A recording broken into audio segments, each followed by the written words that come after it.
नंदुरबारमध्ये धक्कादायक गुन्हा, 50हून अधिक तरुणांवरील अत्याचाराचा आरोप। नंदुरबार जिल्ह्यात पोलिसांनी एका गंभीर प्रकरणाचा तपास सुरू केला आहे। 22 वर्षीय आरोपीवर अनेक तरुणांवर अत्याचार केल्याचा आरोप आहे। पोलिसांच्या तपासात आरोपीच्या मोबाईलमध्ये अनेक व्हिडिओ आढळल्याची माहिती समोर आली आहे। या प्रकरणातील एका तरुणाला पपईच्या शेतात बोलावून त्याच्यावर हल्ला केल्याचा आरोपही करण्यात आला आहे। पोलिसांनी आरोपीला अटक केली असून या प्रकरणात आणखी कोणाचा सहभाग आहे का याचा तपास सुरू आहे। या घटनेमुळे परिसरात मोठी खळबळ उडाली आहे।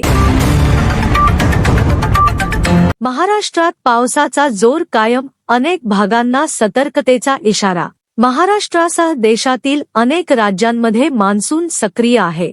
पुढील काळातही काही भागांमध्ये मुसळधार पावसाची शक्यता व्यक्त करण्यात आली आहे। त्यामुळे नदीकाठच्या नागरिकांनी तसेच सखल भागातील नागरिकांनी सतर्क राहण्याचे आवाहन करण्यात येत आहे। पावसामुळे काही ठिकाणी वाहतूक विस्कळीत होण्याची आणि स्थानिक पातळीवर पाणी साचण्याची शक्यता आहे। नागरिकांनी हवामान विभागाच्या सूचनांकडे लक्ष देऊन अनावश्यक प्रवास टाळण्याचे आवाहन करण्यात येत आहे। महाराष्ट्राचा मोठा निर्णय, ब्लड बँकांसाठी प्रथमच सविस्तर मार्गदर्शक तत्त्वे। महाराष्ट्राच्या अन्न व औषध प्रशासनाने ब्लड बँकांसाठी पहिल्यांदाच सविस्तर मार्गदर्शक तत्त्वे जारी केली आहेत। रक्त साठवणूक, व्यवस्थापन आणि सुरक्षिततेशी संबंधित प्रक्रियांमध्ये अधिक शिस्त आणि पारदर्शकता आणण्याचा यामागचा उद्देश आहे। रक्ताची गरज असलेल्या रुग्णांसाठी सुरक्षित रक्त उपलब्ध होणे अत्यंत महत्त्वाचे असल्याने या मार्गदर्शक तत्वांकडे विशेष लक्ष दिले जात आहे। राज्यातील रक्तपेढ्यांच्या कामकाजावर यामुळे अधिक प्रभावी देखरेख ठेवण्यास मदत होण्याची अपेक्षा आहे।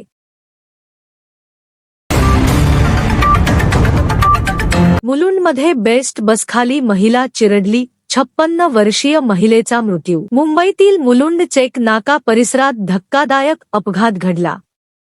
बेस्ट बसच्या धडकेत 56 वर्षीय महिलेचा मृत्यू झाला। घटना घडल्यानंतर परिसरात मोठी गर्दी झाली। पोलिसांनी घटनास्थळी पोहोचून तपास सुरू केला असून बसचालकाविरोधात अपघाती मृत्यूची नोंद करण्यात आली आहे। नेमका अपघात कसा झाला आणि चालकाची चूक होती का याचा तपास पोलीस करत आहेत।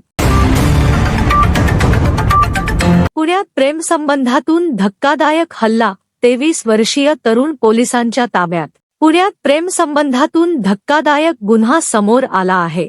पोलिसांच्या माहितीनुसार 23 वर्षीय तरुणावर माजी प्रेयसीच्या संबंधांमुळे निर्माण झालेल्या वादातून हिंसक कृत्य केल्याचा आरोप आहे। घटनेनंतर आरोपी पसार झाला होता, मात्र पोलिसांनी त्याचा शोध घेत सोलापूर महामार्गावर नाकाबंदी करून त्याला ताब्यात घेतले। या प्रकरणाचा पुढील तपास सुरू असून नेमका घटनाक्रम पोलिसांकडून तपासला जात आहे। पुण्यात गर्भवती महिलेवर अत्याचाराचा आरोप, पतीसह सासरच्या विरोधात गुन्हा। पुण्यातून महिलेला धक्का देणारी घटना समोर आली आहे। चारित्र्यावर संशय घेत गर्भवती महिलेला मारहाण करून डेटॉल पाजल्याचा आरोप पती आणि सासरच्यांवर करण्यात आला आहे। पीडित महिलेने पोलिसांकडे तक्रार दिल्यानंतर पती, सासू आणि सासऱ्यांविरोधात गुन्हा दाखल करण्यात आला आहे। या प्रकरणात पोलिसांकडून तपास सुरू असून आरोपांची कायदेशीर पडताळणी केली जात आहे। मुंबईत कोटींच्या सायबर फ्रॉडचा पर्दाफाश। मुंबईत पोलिसांनी मोठ्या सायबर फसवणूक केटचा पर्दाफाश केला आहे। या प्रकरणात तब्बल कोटींच्या आर्थिक फसवणुकीचा तपास सुरू असल्याची माहिती समोर आली आहे। आरोपींनी वेगवेगळ्या पद्धतींचा वापर करून लोकांना आर्थिक गंडा घातल्याचा संशय आहे। पोलिसांनी या प्रकरणात मोठी कारवाई सुरू केली असून फसवणुकीमागील संपूर्ण नेटवर्क शोधण्याचे काम सुरू आहे। या प्रकरणातील पुढील तपशील पोलिसांच्या तपासानंतर समोर येणार आहेत।